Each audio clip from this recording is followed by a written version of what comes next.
ବର୍ତ୍ତମାନ ମୁଁ ବେଣୁଧର ରାଉତଙ୍କ ରଚିତ ମହେଞ୍ଜୋଦାରୋରେ ଝଡ଼ କବିତାର ମୂଳ ପାଠ ଆବୃତ୍ତି କରୁଅଛି। ଏକଦା ସୁଦୂର ଏକ ଶ୍ରାବଣର ଅନାବିଳ ଦେହେ, ରାତିର ନୀଳିମା ଠିକ୍ ତୁଟି ନାହିଁ, ରବିର ଅବିର ଠିକ୍ ଫୁଟି ନାହିଁ।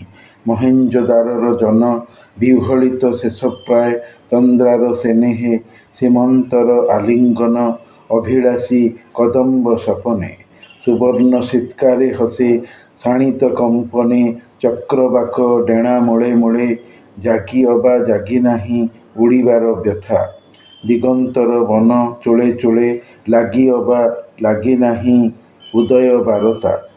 ହଠାତ୍ ଆସିଲା ଉଠି ବାରୁଣିକି ଘେରି ପାଖେ ପାଖେ, ଦ୍ରାବିଡ଼ ବାହିନୀ ପରି ବନ୍ୟାର ବାହିନୀ ପରି, କଳା କଳା ଉଚ୍ଛୃଙ୍ଖଳ ମେଳା ମେଳା, ଦଳ ଦଳ, ଠେଲା ଠେଲି, ମେଘଛାଟ ବଜ୍ର ଡାକେ ଡାକେ।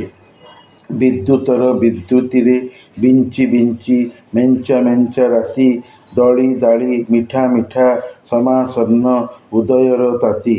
ସଂକ୍ରମିତ ତୋଫାନର କୁଣ୍ଡଳିତ ତ୍ୱରିତ ଆବର୍ତ୍ତ ମହେଞ୍ଜୋଦାରୋର ଦେହେ, ଘୋଟି ଘୋଟି ସୌଧର ଶିଖେ ଶିଖେ, ଲୋଟି ଲୋଟି ବର୍ଷାର ତାଣ୍ଡବେ ଘୋଷେ ଅକସ୍ମାତ୍ ବିଲୟର ସ୍ୱର୍ତ। ବର୍ଷାର ବା ଦୂରେ ଦୂରେ ଉତ୍ତରରେ ପ୍ରଳୟ ପିପାସା, ଘେନାଏ ସିନ୍ଧୁର ସ୍ରୋତେ ପୁରୁଷ୍ଣୀ ବିପାଶା। ଶତଦ୍ରୁ ଗୋମତୀ ବନ୍ୟା, ନାଲି ନାଲି ଗିରି ପରି, ଜୁଆରରେ ଭୟଙ୍କରୀ। ଆବର୍ତ୍ତର ସଂକ୍ରମିତ ଚକ୍ରାନ୍ତରେ କ୍ଷୟଙ୍କରୀ।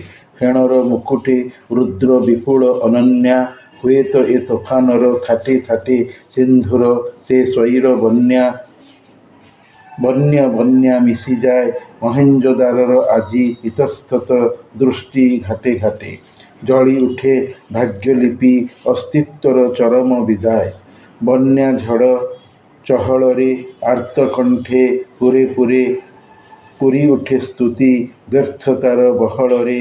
ବିପନ୍ନ ମଣିଷ କଣ୍ଠେ ଅନୁକମ୍ପା ଯାଚନା ସମ୍ଭୂତି। ହେ ତ୍ରିମୁଖ ଶୃଙ୍ଗଧର, ହେ ଉଷ୍ଣଶ୍ରୀ ଗିରିଚର, ହେ ଉଳୁଞ୍ଚପତି ନମ ନମ। ଏ ନଗରେ ତ୍ରାଣ ଦେଇ, ଜନେ ଜନେ ପ୍ରାଣ ଦେଇ, ଦିଅ ପ୍ରଭୁ ଅଭୟର ଅମୃତ ଜନମ। କାତର ମଣିଷ ଡାକେ, ଦ୍ରବେ କେବେ ଭଗବାନ ମନ। ତେଣୁ ଏଇ ଯାଚନାର ପ୍ରାସେ ପ୍ରାସେ, ଅଶୀବର ବପ୍ର ରାସେ ରାସେ। ମତ୍ତ ଅବା ଏକ ଶୃଙ୍ଗୀ ବୃକ୍ଷ, ପ୍ରଭୁ ଶିବର ବାହନ। ନିର୍ମମ ନିର୍ବେଦ ଜଡ଼ ଭଗବାନ ଶିବର ଉଦାସୀ। ଭୂମିରେ ପଡ଼ଇ ଝଡ଼ି ମେଘଶ୍ଚୁମ୍ବୀ, ସୌଧର ଶିଖ ରହି ରହି, ହଲି ହଲି, ମେଳା ମେଳା, ଭଳି ଭଳି। ସ୍ଥାପତ୍ୟର ମୁଖଶାଳା, ତୋରଣ ସ୍ୱସ୍ତିକ, ଖିଲାଣ ପ୍ରାଚୀର ସବୁ ଇତସ୍ତତ ଝଡ଼ ଆଟ୍ଟହ।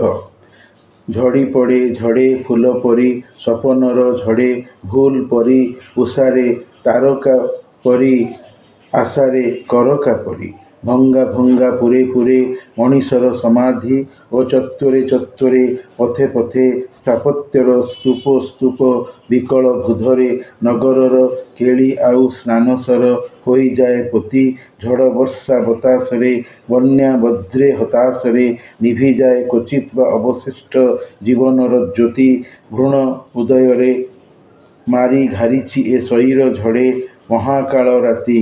ମହେଞ୍ଜୋଦାରୋର ଭୂଇଁ ପ୍ରଳୟ ଯାଉଛି ଛୁଇଁ, ଦ୍ରବିଯାଏ ବସୁଧାରେ ଅସହାୟ ଜାକି ଜୁକି ଏ ନଗର ଛାତି। ହୁଏତ ସୃଜନ ପରେ ବିଲୟର ଢେଉ, ସ୍ଥିତି ତାର ଦ୍ୟୁତି ନେଉ ନେଉ, ଅକସ୍ମାତ୍ ହରିନିଏ ଟିକିନିଖି ସମଗ୍ର ସ୍ୱରୂପ। ଯେଉଁପରି ଅମ୍ରି ହରପ୍ପାରେ, ଯେଉଁପରି ଝାଙ୍ଗର ଝୁକାରେ, ଧରତୀରେ ଘେରିଦେଲା, ବିସ୍ମୃତିରେ ଘାରିଦେଲା। ଲୁଚିଯାଏ ଅଗୋଚରେ ଏ ନଗର, ଏ ମୃତର ସ୍ତୂପ। କବି ବଲାଙ୍ଗୀରରେ ଥିଲାବେଳେ 18/8/1954 ମସିହାରେ କବିତାଟିକୁ ଲେଖିଥିଲେ ଏବଂ ଏହାକୁ ଝଙ୍କାର ପତ୍ରିକାରେ ମଧ୍ୟ ପ୍ରକାଶିତ କରାଇଥିଲେ। ଏହି କବିତାଟିକୁ ମୋତେ ବହୁତ ଭଲ ଲାଗେ, କାରଣ ଏ କବିତା ରଚନା ସହିତ ମୁଁ ପିଲାବେଳେ ପଢ଼ିଥିବା ସିନ୍ଧୁ ସଭ୍ୟତାର ଯେଉଁ ଇତିହାସରୁ ପଢ଼ିଥିଲି ଏବଂ କୋରାନର ଅନୁବାଦ ପାଠରୁ ଜାଣୁଛି ଯେ ମଣିଷର ମାନବୀୟ ସଭ୍ୟତା କେମିତି ଧ୍ୱଂସ ହୁଏ, କେଉଁ କାରଣ ପାଇଁ ଭଗବାନ ଆଲ୍ଲାହ ତାଲା ଧ୍ୱଂସ କରିଦିଅନ୍ତି।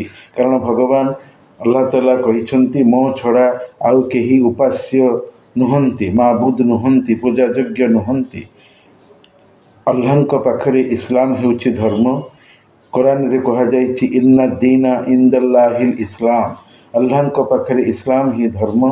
ଏବଂ କୋରାନର ଅନୁବାଦ ପାଠ ପଢ଼ିଲେ ପାଠକ ସହଜରେ ଜାଣିଯିବ କି ଯେ ଇସଲାମ ଧର୍ମ ବାରମ୍ବାର ଶୈତାନ ଦ୍ୱାରା ବଦଳି ହିନ୍ଦୁ, ଖ୍ରୀଷ୍ଟ, ଶିଖ, ଜୈନ, ବୌଦ୍ଧ, ମହିମା ଇତ୍ୟାଦି ଅଳିକ କ୍ଷଣିକ ଧର୍ମକୁ ବଦଳି ଯାଇଛି।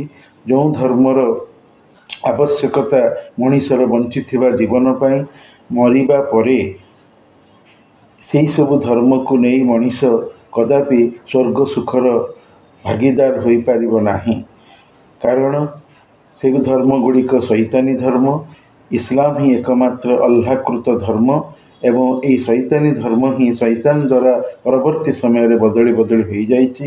ତେଣୁ ମଣିଷକୁ କୋରାନ ସାରା ଜଗତର ମାନବ ସମାଜକୁ ଚେତାବନୀ ଦେଇ କହିଛି ଯେ ମୁସଲମାନ ହୋଇ ମଲେ ହିଁ ନର୍କ ଯନ୍ତ୍ରଣାରୁ ତ୍ରାହି ପାଇବୁ, ନହେଲେ ତୋର ଜୀବନ ଭଳି ତୋର ସହରୀୟ ସଭ୍ୟତା ମାନବ ସଭ୍ୟତାକୁ ମୁଁ ଆଲ୍ଲାହ କ୍ରୋଧିତ ହୋଇ ଧ୍ୱଂସ କରିଦେବି।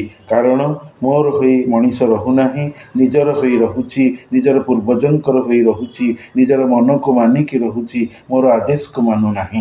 ସେଇଥିପାଇଁ ଧ୍ୱଂସ ହିଁ ମଣିଷର ତା ସଭ୍ୟତାର ଶ୍ରେଷ୍ଠ ପରିଣତି।